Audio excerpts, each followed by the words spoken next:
Your HVAC tech didn't show up. The company sent someone else, younger, less certain. He stared at your unit for a while, pulled up something on his phone, and told you the part would be 3 weeks out. The guy who used to come, the one who knew your system, knew your neighborhood, knew exactly what that sound meant. He's gone. Moved to commercial, or retired early, or just quit. And the reason he quit tells you more about what's coming for your equipment than any repair estimate ever will. Most people hear tech shortage and think logistics.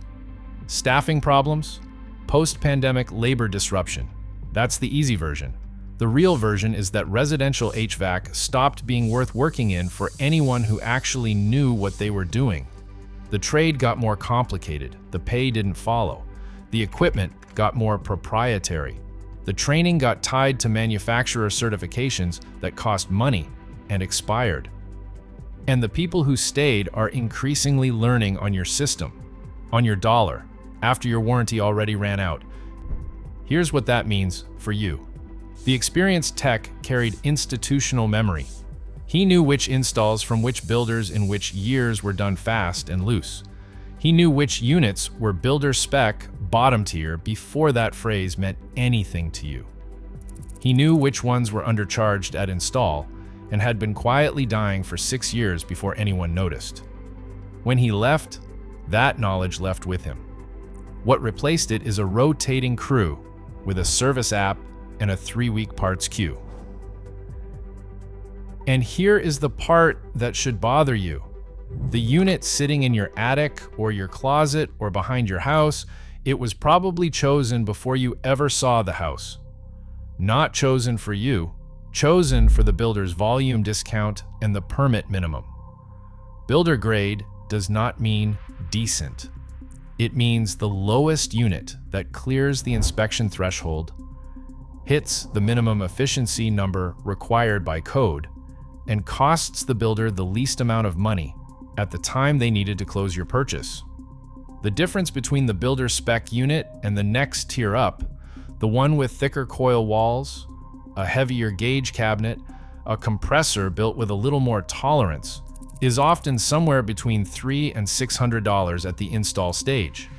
That's it, on a house that cost you $300,000 or $400,000 or more.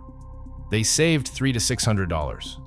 You got a system that was already at the fragile end of its rated lifespan before you moved in. Past inspection is not a performance guarantee. The inspector checked that the unit was present, licensed, and permitted. He did not test the refrigerant charge. He did not test airflow. He did not run a duct blaster to see how much conditioned air was escaping into your attic before it ever reached a room.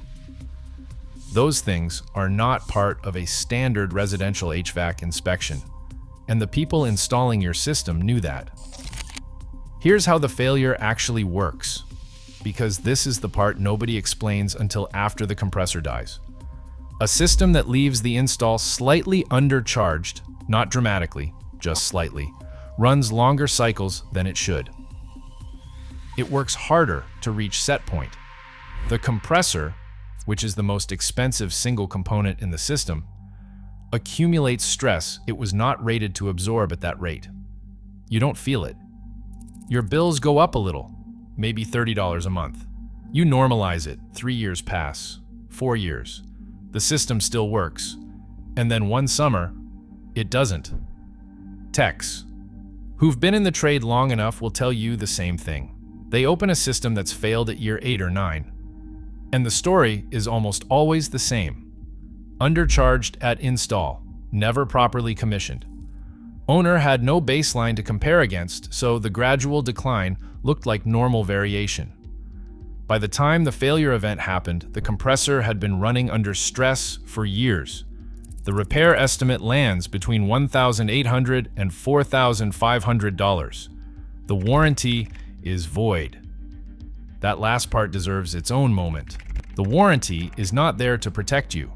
Read the conditions on a standard residential HVAC manufacturer warranty.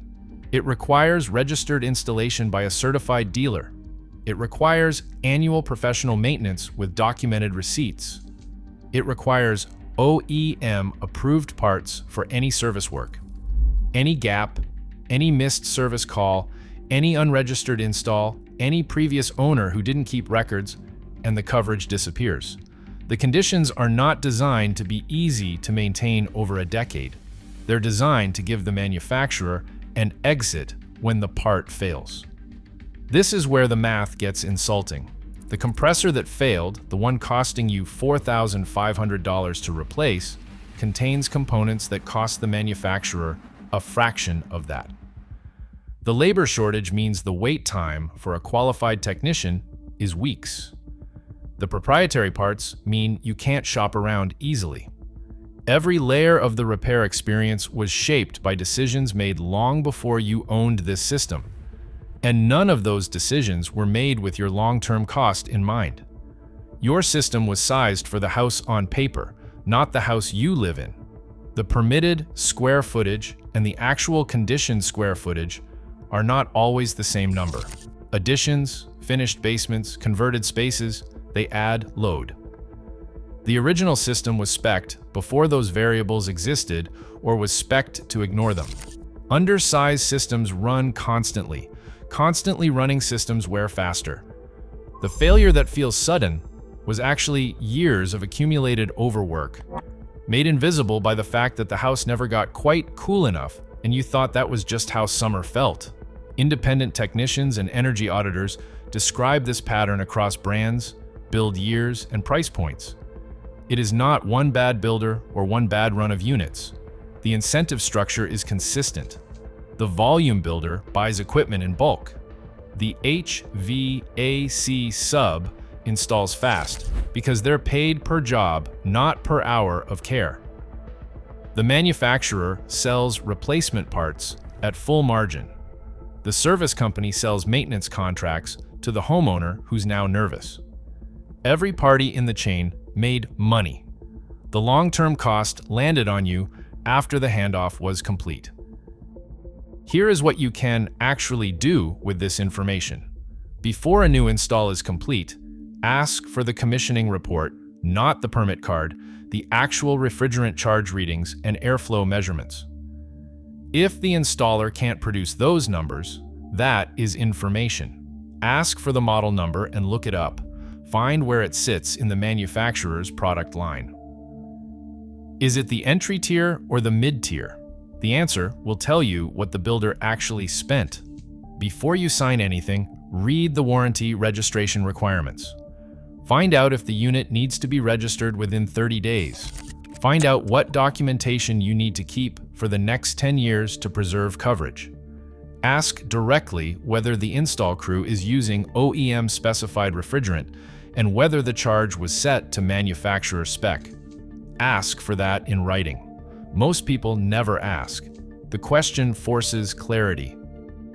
If you already own a home and you don't know what you have, pay for an independent energy audit with a duct blaster test. Not a sales call from a service company, an actual performance audit. It will tell you what your system is actually delivering versus what it's rated to deliver. That gap is money leaving your house every month. The audit costs a few $100s. The information it gives you is worth considerably more than that.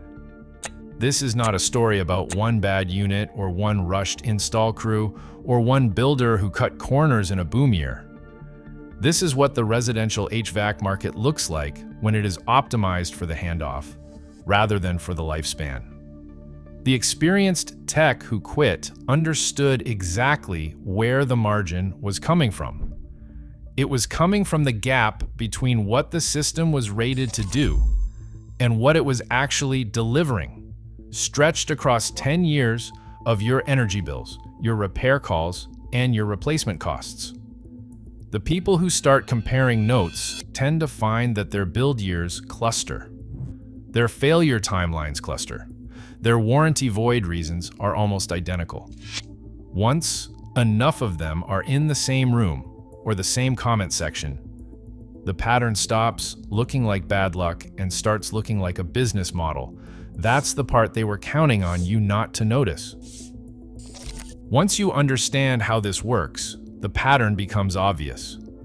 The failures stop looking random and start looking like something that was always going to happen. And once you see it, you stop making the same decisions most homeowners make at the beginning. Subscribe and watch the next video on screen, because this same pattern shows up in almost every major system in your home.